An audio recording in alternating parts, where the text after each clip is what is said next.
Shadows pooled like living ink at the foot of the Blue Ridge Mountains as dusk, both the hour and the man, settled over Ash Hollow, Virginia. The town's neon-lit strip malls and late-night diners flickered to life behind Mira Harper as she guided her battered Jeep off the interstate, chasing the rumor of a forgotten colonial ruin hidden somewhere beyond the tree line. She had come for architectural photography, eager to rescue her failing freelance career with a series of dramatic night shots, but the forest greeted her with a silence so absolute that it felt rehearsed. A brook whispered somewhere in the dark. The scent of wet pine clung to the air, and with it a strange metallic tang that made the hairs on Myra's arms stand up. She flicked on her headlamp, raised her camera, and advanced. Leaves crackled underfoot, but every so often an echo repeated the sound half a beat later, as though the night itself walked in lockstep with her. "Nice evening to trespass, isn't it?" The voice, low, velvet, amused, floated from the shadows behind her. Mira spun, heart thundering, and found Dusk Arden leaning against a white oak. Even in the weak glow, he was striking, tall, shoulders squared as though carved from granite, raven hair tousled, eyes a gold-flecked gray that seemed to collect rather than reflect the light. A faint scar bisected one brow. Another rode the edge of his jaw like a half-healed slash. Mira swallowed. "You scared me. Apologies." A smile ghosted across his lips, then vanished, as though smiles cost him. "Locals avoid these woods after nightfall. They say the ruins are cursed." Mira adjusted her lens to hide her nerves. Curses make good photographs. Dusk's laugh was soft, but it rippled through the trees like distant thunder. Or good obituaries. The joke, if it was one, failed to land. An inexplicable pull steadied Mira, despite the alarm bells in her mind. Every instinct screamed stranger danger. Every emotion leaned in, hungry to know more. "Are you the caretaker of the ruins?" she asked. "I'm tied to them," he said after a pause. "Call me a guardian, if names matter." Guardian. The word felt ceremonial, older than English, and it sparked her curiosity. She motioned with her chin toward a barely visible footpath. "Will you show me?" Dusk considered her. The forest breathed between them. Finally he stepped aside, arms sweeping in invitation. "Stay close. The valley has teeth." The descent was steeper than Mira expected. Gnarled roots formed natural ladders, and the dark thickened as though jealous of their headlamp beams. Dusk moved with preternatural ease. She struggled but refused to ask for help. Whenever her footing slipped, his hand appeared, steady, warm, gone again before she could thank him. They emerged into a clearing where moonlight pooled like silver water. In the center rose the ruins of St. Aubrey's Abbey, walls fractured, altar cracked, stained glass shards glittering in the moss. Against the night sky, the stone arches looked like fangs erupting from the earth. Myra's shutter clicked in rapid succession. She wanted texture. She wanted atmosphere. But more than anything, she wanted to capture the man who stood amid broken history as though he belonged to it. "You photograph shadows," Dusk observed. "Most chase the light." "Light is obvious," she replied, angling for a shot. "Shadows tell better stories." His gaze lingered. Careful. Some shadows talked back. Before she could press, a low howl shattered the silence, close, feral, vibrating the ribs of the night. Myra's breath hitched. Wolves. Too deep in the south, she thought. Yet the sound circled the clearing, multiplied by echo until it became a chorus. Dusk stiffened. "We need to leave." A shape lunged from the tree line, massive, fur bristling, eyes molten gold. Mira froze, shutter half pressed. The creature was wolf-shaped but impossibly large, muscles rolling beneath its coat like molten rock. It snarled, revealing teeth capable of puncturing steel. Dusk stepped forward, placing himself between Mira and the beast. His voice, when it came, was not human, a guttural command vibrating with alpha authority. The monster halted, hackles twitching, then slunk back with a reluctant whine. Myra's legs threatened collapse. What is that?" Dusk didn't answer. He glared after the retreating shadow, fists clenched until knuckles bleached white. A tremor ran through his frame, and for a heartbeat his eyes blazed the same molten hue as the beast's. "Mira," he whispered, voice cracked open with urgency. "You must forget this place." Confusion warred with terror. Tell me what's happening. Not tonight. He grabbed her wrist, skin against skin, burn against burn. But if you value your life, you will run. A second howl erupted, angrier, closer. Dusk's head snapped toward the trees. Mira couldn't move. Her feet were stone, her heart a drumline. Somewhere inside her, courage or recklessness sparked. She tightened her grip on her camera. I don't run from stories, she said, though her voice trembled. For the first time, something like despair flashed across Dusk's features. Then you may never leave. Without warning, the sky split with lightning, though no storm had been forecast. Electric blue illuminated the ruins, revealing claw marks etched into ancient stone, evidence of battles no history book recorded. Wind howled through broken arches, carrying whispers Mira couldn't decipher. Dusk jerked as though struck by an unseen blow. A vein pulsed at his throat, his breathing grew ragged. The pact, he muttered, almost to himself. It's breaking. His pupils stretched vertical, feline, before snapping back. Mira stumbled away, pulse screaming. Dusk, your eyes. He backed into shadow, voice rasping. This is what I am. What they made me. You weren't supposed to see. Myra's mind flooded with images she couldn't comprehend. Moonlit hunts, blood-slick stone floors, a silver dagger plunged into a beating heart. She pressed her palms to her temples, dizzy. Somehow, she knew these visions came from him, leaking across a boundary neither had consented to cross. The monstrous howl sounded once more, this time answered by a dozen others. The forest around them shimmered, alive with stalking shapes. Dusk's jaw set. Mira tasted the metallic tang of imminent carnage. If they reach you, he said, voice brittle with dread, they will bind you to our curse. Run south, follow the creek. Don't look back. Mira shook her head, tears springing unchecked. I won't abandon you. Thunder cracked overhead. The ruins vibrated. Dusk's silhouette blurred, human outline melting into something broader, furred, then snapped back as he fought the change. Veins glowed faintly beneath his skin like rivers of moonlight. Mira, please. The plea lanced her heart. Choice weighed heavier than any camera bag. Flee to safety and forsake unanswered questions, or stand beside a man morphing into myth. Around them, eyes ignited in the dark, dozens, hungry, closing in. Myra's camera strap slipped from her shoulder, landing in the dirt with a muffled thud. She drew a trembling breath and made her decision. Echoes of Myra's choice reverberated through the clearing like an invisible bell. Instead of bolting south toward safety, toward daylight, she stepped to Dusk's side, matching his defiant stance even as the circle of glowing eyes tightened. Wind whipped her ponytail across her face. The camera at her feet glinted, abandoned. For an instant the world shrank to 2 heartbeats and a promise unspoken. Then the first creature lunged. Instinct overruled terror. Mira snatched a fallen timber, swinging like a staff. Wood cracked against a lupin skull. The beast yelped and fell back. Adrenaline surged, silencing the rational voice screaming that a hardwood branch was useless against monsters out of folklore. Beside her, Dusk finally surrendered to the transformation he'd fought. Bones reshaped with a sickening pop and grind. Fur rippled over skin. His snarl split the night like tearing silk. Where a man had stood, an ebony werewolf now loomed, a head taller than the attackers, eyes molten silver rather than gold. Yet the authority in that gaze remained unmistakably his. A single roar scattered the lesser wolves. But fear alone could not hold them for long. Something stronger, darker, herded them forward. Mira glimpsed it at the tree line. A lupin figure draped in barbed shadow, antlers like charred antimony sprouting from its skull. Its eyes glowed crimson, and each beat of its ragged breath leaked black mist. Dusk's mind voice thundered directly into Myra's thoughts, startling her. The horn shade has claimed my pack. He commands them with blood oaths bound to the stone altar. If we break that stone, the pact shatters. Myra's knees wobbled, half from the telepathic intrusion, half from the revelation that this nightmare had a name. But questions could wait.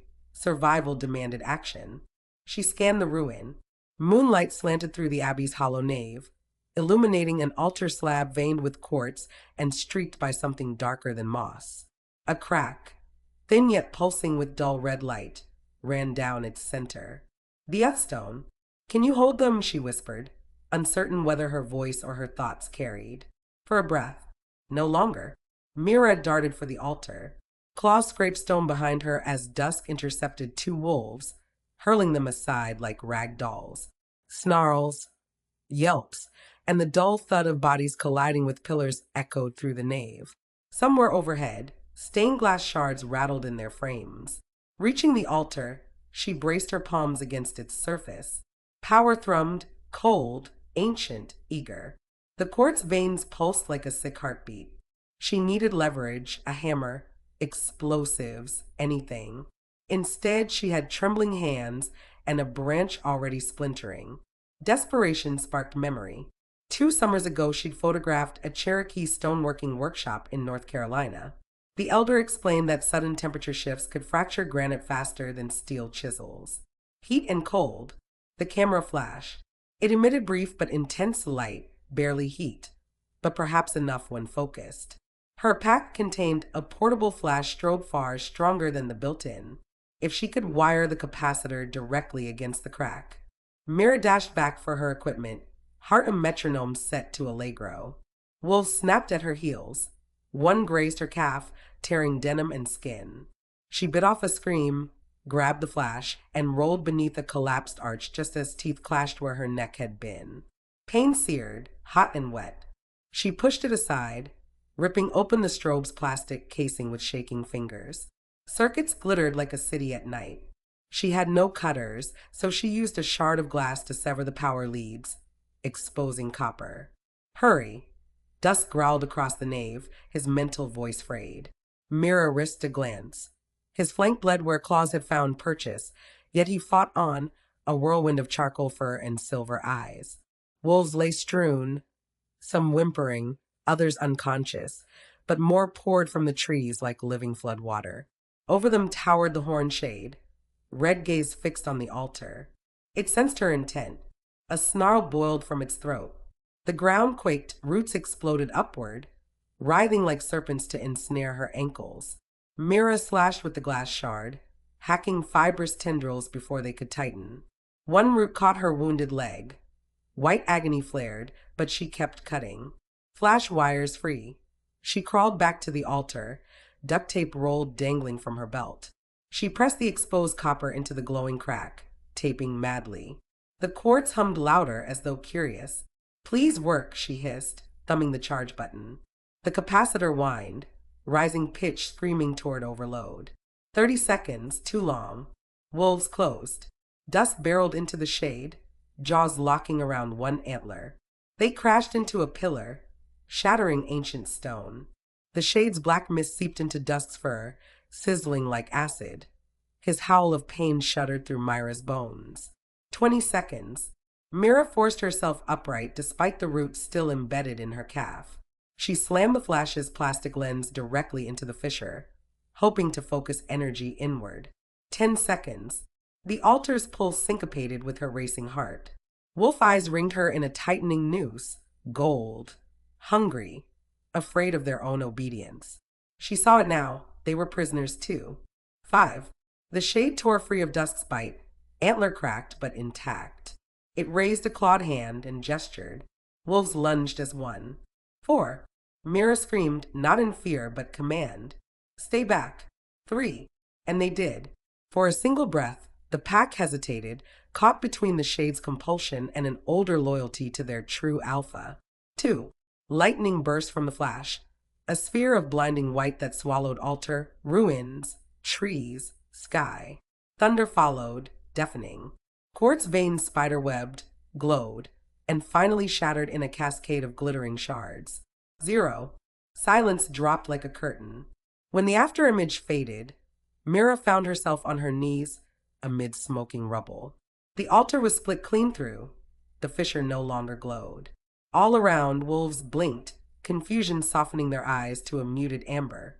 Across the nave, the horned shade staggered, antlers crumbling to ash. Black mist bled from its seams.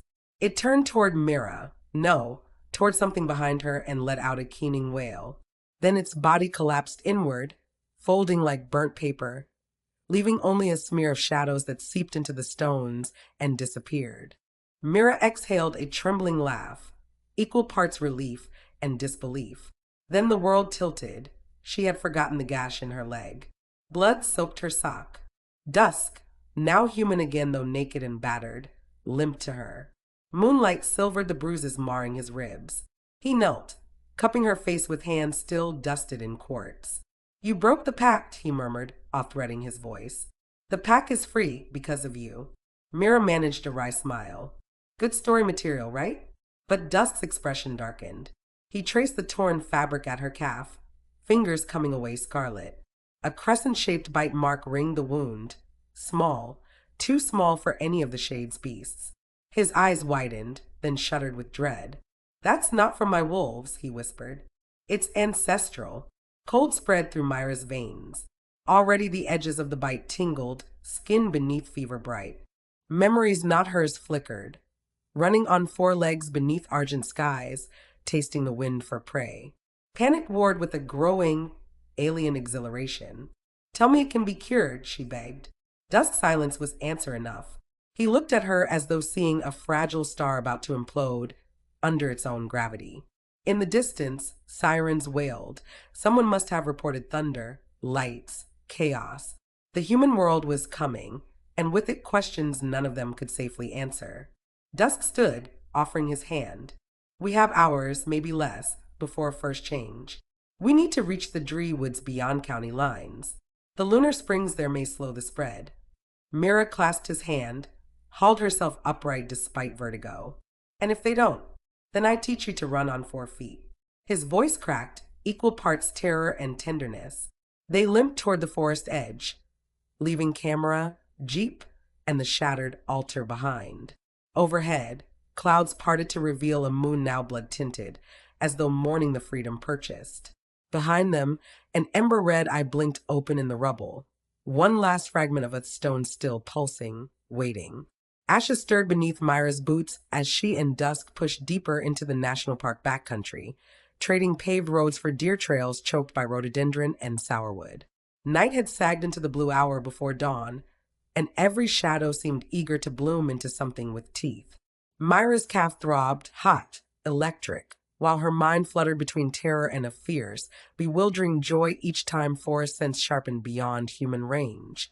They walked in silence until Dusk veered off the trail and ducked under a fallen hemlock. The ground beyond dipped into a bowl of mist, Dree woods. Fireflies spun lazy spirals over a narrow pool whose surface shimmered like quicksilver despite the chilly air. "The lunar springs," Dusk said, voice hushed as chapel prayer. "Water rises through moon-kissed quartz veins. It slows the turning." Mira knelt, palms trembling. "Slows, doesn't stop?" He hesitated. "Legends speak of one cure. Reunite the heartstone, the altar's core, with the living blood of the witch who forged it. But the heartstone was stolen generations ago." "By who?" A branch snapped. Out of the mist stepped a woman with glossy black hair cropped at the jaw and striking silver irises. Wolf, but not quite. A faint sigil, 3 interlocking crescents, glowed on her collarbone. "Me," she answered. "And I've regretted it every sunrise since." Dusk's posture stiffened. "Celine."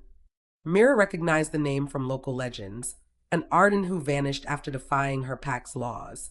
Here she was, barefoot, guilt carved into every line of her face. Celine's gaze softened when it landed on Myra's bandaged leg. "The Shade's bite is ancient magic. If we don't mend the tear between flesh and spirit soon, you'll become its vessel." Mira swallowed. "I'm not eager to audition." Celine produced a leather pouch. From it she withdrew a shard of stone that pulsed ember red, identical to the fragment Mira had glimpsed in the ruins. "When I stole the heartstone, it shattered. Each piece seeks a host. One lodged itself in the shade we just defeated. Another," she studied Myra's calf, "has likely burrowed under your skin." Dusk's jaw worked, anger warring with desperation. "Why did you take it?" "Because our father ordered the pact," Celine spat, voice cracking. "He bartered our pack's freedom for power. I thought if I broke the heartstone, I could end his tyranny." Myra's head swam, pain blurred into vision. She saw scenes not her own, an ardent patriarch kneeling before a hooded crone, trading blood for immortality. Behind him, a girl with Celine's eyes wept. They eased Mira into the pool. Cold water bit her wounds. The bite mark glowed beneath the surface like molten iron. Celine knelt at the edge, stone shard poised over Myra's skin. "This will hurt," she warned. "Quartz awakens quartz." The shard touched water. White light erupted, shooting tendrils across the spring. Mira screamed. Her leg felt flayed by lightning. Yet beneath the agony, clarity bloomed. Memories that were not merely Dusk's or Celine's, but hers flooded in. A colonial-era woman named Catherine Harper, midwife and covert witch, forging the Heartstone to bind the Arden Wolves after her son was slain in a border skirmish. Catherine's descendants carried dormant magic in their bloodline, Myra's bloodline. The revelation hit like a hammer. The curse wasn't random. The valley had called her home. Light dimmed. Mira gasped, blinking tears.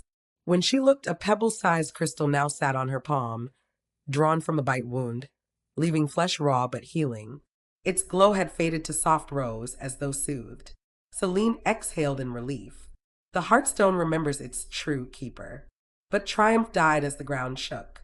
From beyond the ridge rose a chorus of engines, ATVs, and pickup trucks. Red and blue strobes flashed through the trees. "Ash Hollow deputies," Dusk muttered. "They'll shoot first, ask later." Celine's nostrils flared. Not just deputies, Father's loyalists among them. If they see the Heartstone reforming around Mira, they'll finish what the Shade couldn't. Mira struggled to her feet. Weakness tugged, but power thrummed under her skin now, ancient, steady. "Then we move." They followed a dry creek bed west until dawn smeared the horizon coral pink. Birds welcomed morning, oblivious to the knot of fugitives slipping between pines. Celine led, Dusk flanked, and Mira limped in the middle, clutching the rose-hued crystal. They paused in the ruins of an abandoned mining town. Rusting silos, buckled tracks, graffiti pleading save U.S. in aerosol script. Dusk scouted ahead and returned with unsettling news. Roadblocks on every highway. "My father wants the Heartstone back before moonrise." Celine's expression hardened. "We must take Mira to the old Dominion Bank in Richmond. That's where I hid the largest fragment, in a safe deposit vault under a false lease." Mira blinked. "Your dad's goons will expect us to go rural, not downtown." "Exactly." Celine offered a tired grin. "Urban jungle, harder for wolves to track." Dusk reluctantly agreed, but Mira sensed the dread in him. Cities meant surveillance, by humans and supernaturals alike. A faint click echoed behind them. Mira turned and found herself staring down the barrel of a hunting rifle. The deputy holding it looked barely old enough to shave. Panic glassed his eyes. "Hands up," he barked. "Sheriff's orders. You there, step away from the lady." Dusk raised his palms, muscles coiled. Celine shook her head, slightly weight. Mira swallowed fear. "Officer, I'm injured. We're trying to reach medical help." The deputy's gaze flicked to her blood-stained bandage. Sympathy wavered across his features, then a walkie on his belt crackled. "Unit 7. Confirm capture of the Harper female and retrieve artifact. Use lethal force if necessary." The deputy flinched, eyes widening at the deadly directive. Celine seized the moment. She stepped forward, hands visible. "You don't have to follow that order. The artifact is poison. Let us destroy it." Confusion warred with training. Behind him, deeper in the alley, Boot's steps approached. Reinforcements. Dusk met Myra's gaze. "Can you run?" "Pain or no," she nodded. She whispered to the deputy, voice low, urgent. "Look at me. Do I look like a monster?" His rifle wavered. Heart beating thunder. Mira lifted the crystal, so he could see the gentle rose light. Nothing malevolent. "This stone enslaved the wolves you fear. We're ending that slavery." The deputy's jaw clenched. Heavy footsteps rounded the corner. A hulking sheriff's corporal emerged, shotgun up, eyes shining in unnatural amber. No mere human. At the sight, the young deputy realized the truth and swung his rifle toward the corporal instead. Shots exploded. Celine dragged Mira sideways as Dusk slammed into the corrupted corporal, both crashing through a rotted door. Splinters flew, glass shattered. Somewhere the deputy screamed for backup, and silence cut him short. Inside the derelict building, Mira limped over shards, pulse staccato. Dusk grappled the corporal, whose features warped mid-fight, fur erupting, muzzle elongating. The man was a rogue, beholden to Dusk's father. Myra's fingers tightened around the heartstone shard.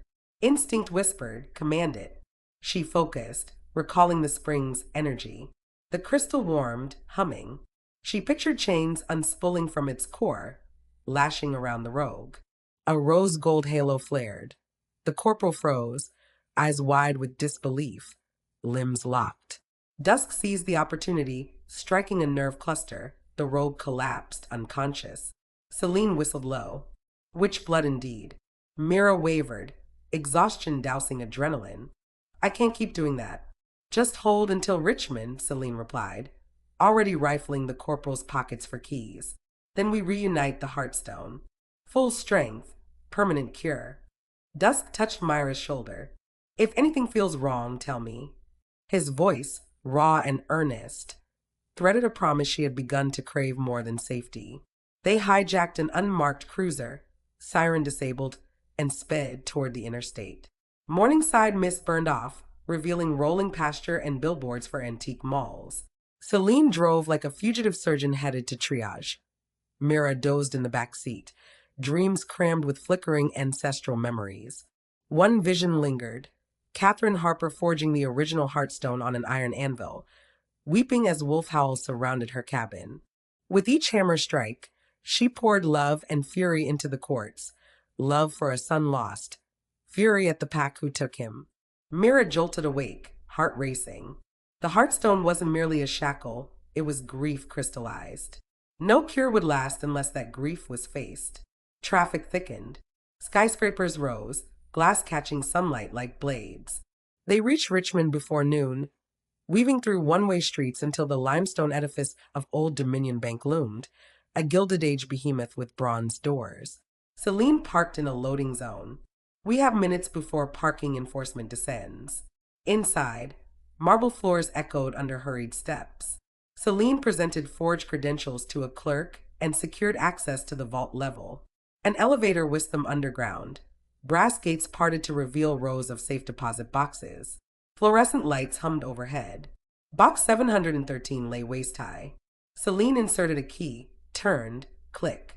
She lifted the lid. Inside rested a fist-sized fragment, heartbeat bright, facets catching every stray ray. The shard in Myra's pocket pulsed in reply, eager. A tremor rattled the vault. Alarm klaxons blared upstairs. Over the intercom boomed a voice Mira recognized from her visions, rich, commanding, steeped in centuries of arrogance. Celine, son, bring me the witch or watch mortals drown in their own blood. Dusk paled. Father. Celine snapped the fragment shut. There's another exit. Old prohibition tunnels that lead to the canal. A crash echoed as something massive slammed the lobby doors. Dust drifted from the concrete ceiling. Myra's pulse raced. Once we merge the fragments, what happens? Celine met her gaze. They'll reform the Heartstone inside you. You'll wield it, or it will wield you. We won't know until the moment. Not comforting. Another boom thundered overhead, closer. Sprinklers shivered. Mira inhaled, feeling the twin shards rhythmically beating like second hearts. Fear edged each breath, but beneath it lay resolve. She had come this far hurtling from photographer to reluctant witch. Perhaps destiny had been stalking her lens all along. Explosion. Concrete dust billowed. Fluorescent tubes burst. A slab of ceiling caved near the vault entrance, revealing Dusk's father, Magnus Arden, towering, impeccably dressed, gray at the temples, eyes glowing amber like a dying sun.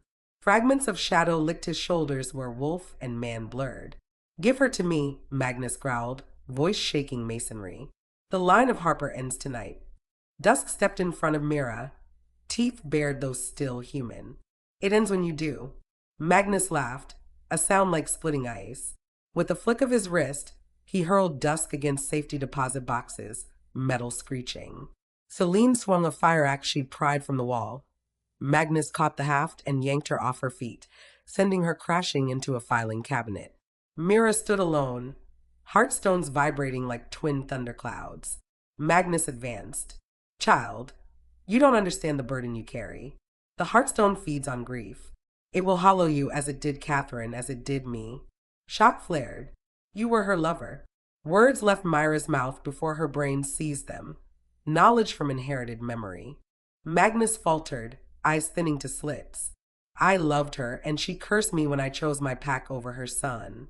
Tears blurred Myra's vision, not hers but Catherine's, trickling across centuries. Anger surged, carrying the shards with it.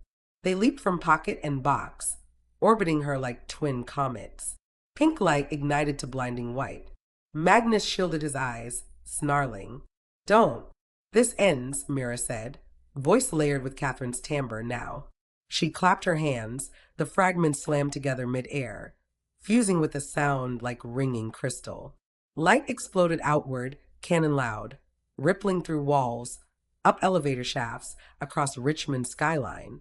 When brightness receded, Mira floated inches off the floor, hair lifting in a non-existent breeze. In her chest glowed the completed heartstone, veined rose gold, beating in sync with her own heart. Magnus staggered. You've bound yourself to it. Fool girl, you will become what I am. Mira landed softly, eyes alight with swirling colors, rose and silver, grief and hope.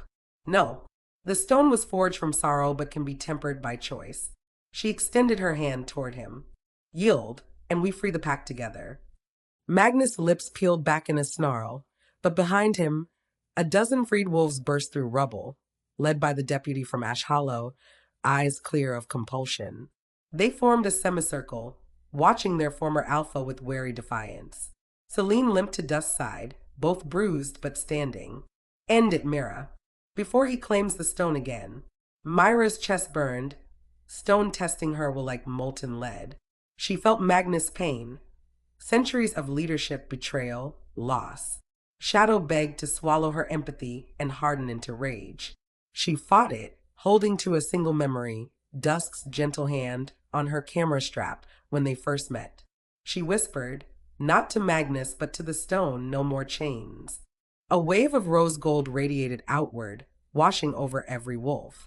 Their eyes softened, fur receded. Human forms knelt, liberated. Magnus screamed as the wave struck him, embers of shadow ripping free, dissolving in the light. He fell to his knees, aging decades in seconds, amber eyes dimming to gray. Mira swayed, Celine caught her.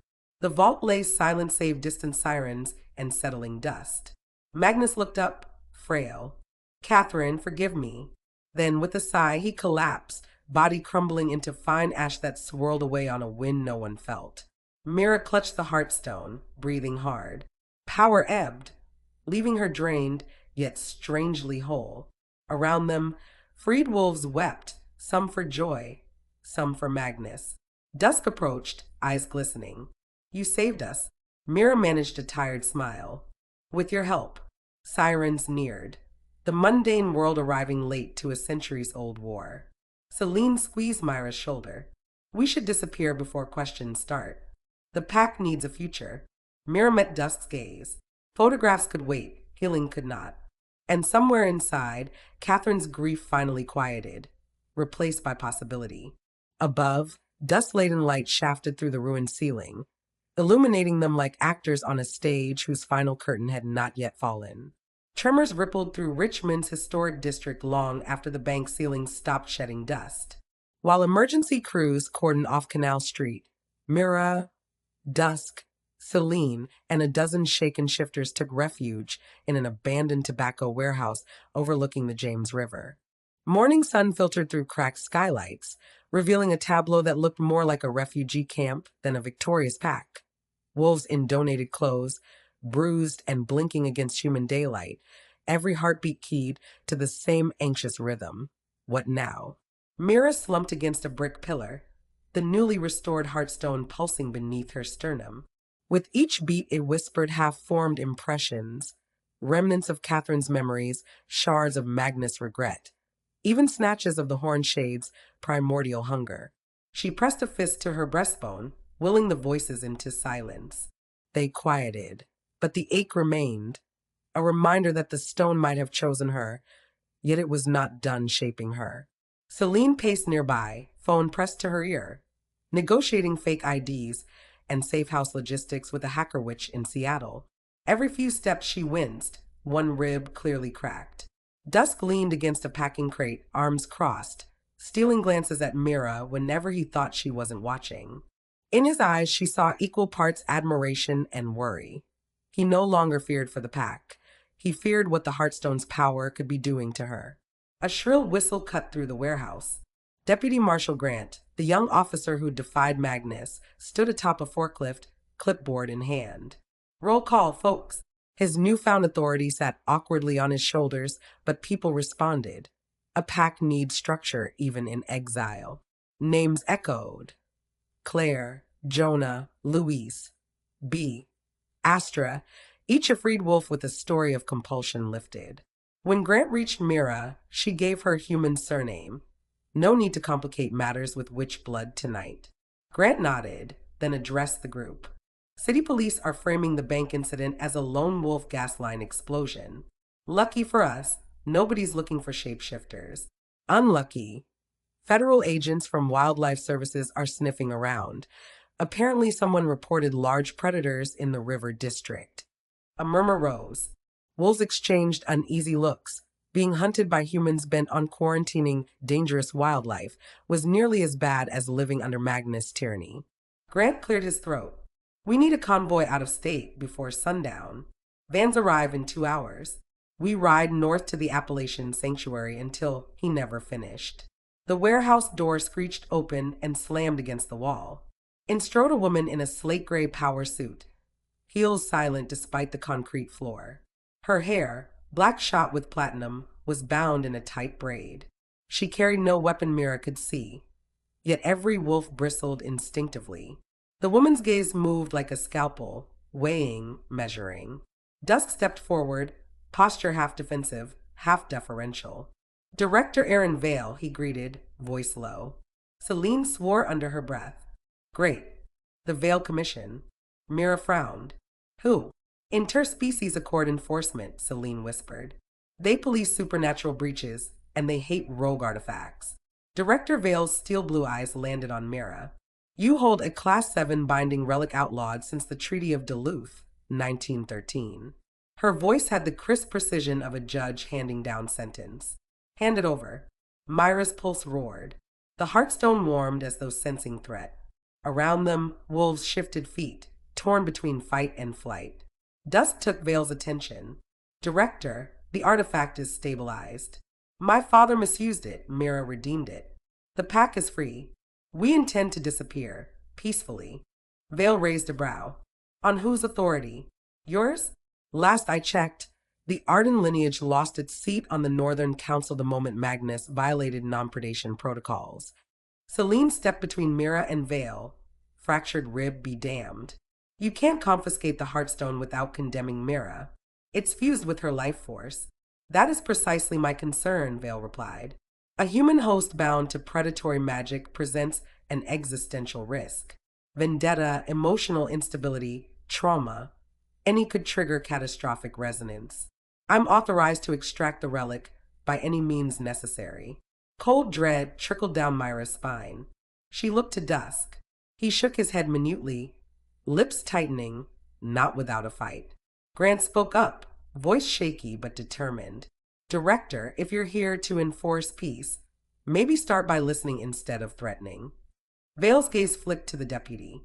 Your badge grants no jurisdiction over arcane containment. Sudden heat flared in Myra's chest, the stone reacting to Vale's escalating menace. Sparks of rose gold energy crawled under her skin, visible through threadbare sleeves. The wolf snarled, senses spiking at the surge. Mira clenched her fists, fighting to keep the power from spilling outward. Vale noticed. Case in point. She extended her right hand. A gauntlet of shimmering titanium unfolded across her forearm, etched with sigils that smelled of ozone. Stand down, Miss Harper. Dusk's growl rumbled. Touch her and your commission will have 2 wars to fight. Tension ratcheted. Myra's vision tunneled, Vale's gauntlet funneled energy like a siphon, designed to rip magic from hosts. The Heartstone pulsed in warning, then Mira sensed something new. The freed wolves' heartbeats sinking, not to Magnus' command, but to hers. They awaited a choice. Not chains, community. Catherine's voice echoed inside. Lead with empathy, not force. Mira inhaled, letting the Heartstone's warmth flood her veins. Steady, luminous. She raised both palms, signaling the pack to hold. To Vale she said, voice clear despite the quake of power beneath, "You want a guarantee? Take me to Accord headquarters. I'll submit to monitoring. But the stone stays with me, its last host, bonded by blood and choice." Celine hissed, "Mira, they'll lock you up." "Better a cage I choose," Mira answered softly, "than a hunt I can't control." Vale studied her, eyes narrowing, unreadable. After a beat, she pressed a button on the gauntlet. Its glow dimmed. "You'll surrender to a neutral tribunal in DC tomorrow at dusk. Until then, I accept your conditional custody if your pack vouches for your restraint." Dusk stepped forward, voice unwavering. "We vouch, every wolf here." One by one, the freed shifters nodded, murmuring assent. Vale inclined her head, barely victory, perhaps mere postponement of conflict. "Very well," she said. "My transport leaves in 30 minutes. She turned on her heel and strode out, door slamming shut, leaving a vacuum of charged silence. Mira exhaled shakily. The Heartstone's energy settled, but worry gnawed. Once inside the Accord's walls, would she ever emerge? Dusk approached, eyes stormdark. "Are you sure?" "No," she admitted. "But as long as I carry this," she tapped her chest. "Running just paints a bigger target." He cupped her cheek, thumb brushing soot. "Then I go with you." Celine joined them, determined. "So do I." The Harper Arden feud ends together or not at all. Grant raised his clipboard. "Guess the convoy's heading to DC now." A weak chuckle rippled through the pack, tension easing into nervous purpose. Outside, sirens faded and gulls cried over the river. Ordinary sounds in an extraordinary day. But over the warehouse skylight, clouds gathered with unnatural haste, swirling in concentric rings. A thunderclap cracked, though no storm front was forecast. Myra's head snapped up. She saw, high within the vortex, a sliver of void darker than night, like the shade's mist, but older. Celine followed her gaze, breath catching. The Heartstone's shockwave, it disturbed the abyssal veil. Something else felt it. She looked at Mira. Something worse than Magnus. Lightning forked silently inside the eye of the spiral, sketching a sigil Mira recognized from ancestral memory. Catherine's true mark, never finished, a grief unhealed, a promise unkept. Myra's heartbeat stuttered. The Heartstone responded, glowing brighter than ever, as if preparing for a battle its creator had foreseen but never fought. Across the warehouse floor, shadows lengthened into shapes that weren't cast by any physical object. Wolves stiffened, hackles rising. Even Director Vale paused at the doorway, staring skyward in unsettled awe. Dusk's hand found Myra's. "Whatever comes, we face it together." Mira nodded, eyes reflecting the swirling storm above, Heartstone flaming like dawn caught in rose quartz. The next chapter of their saga hovered on the threshold, unknown, vast, and roaring toward them with the promise of new trials. Reverie sifted through Myra's half-sleep as the Vale Commission's armored transport sped up I-95 under an uneasy sky. Clouds above still whirled around that pitch-black eye, though morning light bled peach and gold along the horizon, as if trying to ignore the wound. Inside the cabin, hard plastic seats rattled. Dusk dozed upright, hand clasping hers. Celine hunched over a tablet, mapping ley line stress fractures the shockwave had triggered. Director Vale sat across the aisle, expression unreadable behind mirrored lenses. 30 minutes from Washington, the first ripple hit. The road bucked like a living thing. Tires screeched, the transport fishtailed. Drivers swore through the comms, fighting to keep formation while civilian traffic scattered. Outside, entire lanes cracked open, great fractures coughing bluish flame that smelled of ozone and grave soil. Vehicles vanished into the fissures, re-emerging warped or not at all. Vale ripped off her glasses. Spatial bleed. The abyss is metastasizing faster than predicted. Mira felt the heartstone flare, a furnace suddenly hooked to her veins. Static spider webbed across her vision, glimpses of Catherine kneeling beside that same abyss 3 centuries ago, terrified, forging a stopgap where a cure should have been. Grief unfinished is grief that haunts forever. She lurched to her feet just as a second ripple hurled the convoy sideways. Metal screamed, windows imploded, seat restraints snapped. The transport skidded on its roof, sparks fontaining until friction ground it to a stop beneath an overpass plastered with murals of civil rights heroes, faces chipped but resolute. Dusk kicked out a warped emergency hatch. Sirens wailed in the distance, confused echoes of a city losing its shape. They emerged onto asphalt fissured into floating plates, each one drifting like ice flows over bottomless dark. Overhead, the vortex eye now spanned half the sky. Iris black, Scara glowing bruise purple. From its center descended oblivion hounds, shapes of shadow stitched with starlight, jaws unhinged wider than physics allowed. Vale raised her gauntlet. Sigil beams lanced the first hound, but it regenerated mid-air. Celine tossed vials of moon salt that slowed another's approach, yet thousands more spiraled down. This was not a battle to be won by attrition. Mira strode to the edge of a floating slab. Wind tugged at her hair, roaring with the sound of Catherine's unfinished lament. The heartstone thrummed, hotter than magma. She sensed its intent, fuse with the abyss, seal the tear, but at the cost of its host. A living keystone requires a living sacrifice. Dusk's voice broke through the clamor. There has to be another way. Mira met his gaze, love and terror braided tight. Catherine never forgave herself, or Magnus. That sorrow anchored the stone to revenge. But grief can transform.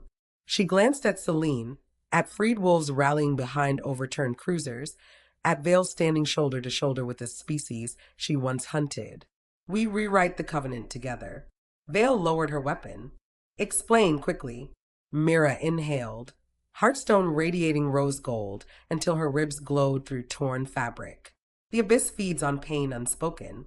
If we pour acceptance into the stone, collective, unconditional, it can stitch the veil without claiming another life. Celine nodded, eyes bright. Pack bond multiplied by witch blood resonance. We need everyone's raw truth, felt at once. Vale's jaw worked. You're asking soldiers and civilians to meditate in a war zone. I'm asking them to feel. A hound dive-bombed. Dusk tackled Mira clear as Vale's gauntlet flash decapitated it. The pieces dissolved into embers of night. More swarmed. The clock was sand slipping fast. Dusk climbed onto a median slab that floated 3 feet above asphalt, voice amplified by alpha timbre. Pack. Circle. Wolves, still in human skin, grabbed hands, forming concentric rings around Mira. Vale barked orders. Agents, deputies, even dazed civilians joined, palm to palm, chain of frail humanity against cosmic fracture. Mira closed her eyes. Show me your hearts. Memories cascaded. Celine's childhood laughter before her father's indoctrination. Vale's fear the first time she witnessed magic swallow a village. Dusk's lonely nights guarding ruins, believing redemption impossible. Grant's doubt as he aimed a rifle at his corrupted superior. Pain, love, regret, hope, streams merging into a single river. The heartstone drank it all, colors shifting from rose to opalescent dawn. Heat gave way to cool breeze, scented with morning dew. The vortex above trembled. Oblivion hounds shrieked as threads of pale light lassoed them, tugging upward into the closing eye. Fissures knotted shut, leaving only faint seams across the highway. As the last hound dissolved, a final surge of energy funneled through Mira, lifting her inches off the slab. She felt the stone loosen from her chest, not tearing, but unfolding, a lotus releasing seeds. Petals of crystal drifted skyward, embedding along the sealed scar until the storm's iris glinted like a mosaic of dawnlight scales. The vortex winked out, leaving serene blue punctured only by contrails and the faint silhouette of migrating geese. Mira collapsed. Dusk caught her before her knees hit pavement. The glow in her sternum faded to a faint birthmark pale swirl. The heartstone was gone, dispersed, yet she felt lighter, not hollow. Shared grief had transmuted into collective guardianship. No single soul must bear it again. Around them, people released hands, blinking as though waking from a vivid dream. Celine exhaled a shaky laugh. Vale wiped tears before anyone could notice. Grant radioed HQ that the wildlife threat had abated, no further explanation forthcoming. Ambulances and news choppers converged, but the pack melted into the labyrinth of stalled cars before cameras could fix on their faces. Vale let them go, offering only a curt nod to Mira, as much apology as protocol allowed. Hours later, under a pedestrian bridge draped in wisteria, Dusk wrapped a jacket around Myra's shoulders. "How do you feel?" "Like a lens that finally focused," she said, gaze tracking sunlight dappled on river water. Within her, residual magic hummed quieter than blood, but steadfast, a promise, not a chain. Celine approached with coffee scavenged from an abandoned food truck. "The council's offering temporary sanctuary in the Smokies. Wolves rebuild, witches council. You in?" Mira smiled. "On one condition, I document everything. Truth beats legend." Dusk squeezed her hand, photographer of the new Accord. Across the river, church bells tolled noon. Traffic crawled again. Humans resumed their small, urgent lives, unaware how close despair had come to devouring dawn. Mira lifted her camera, salvaged, lens chipped but functional, and framed Dusk against the skyline, free of shadows for the first time since she met him. She pressed the shutter. Click. Some stories begin in darkness. The best linger in sunrise, haunted yet hopeful, stitched by hearts that dare to break and heal in unison.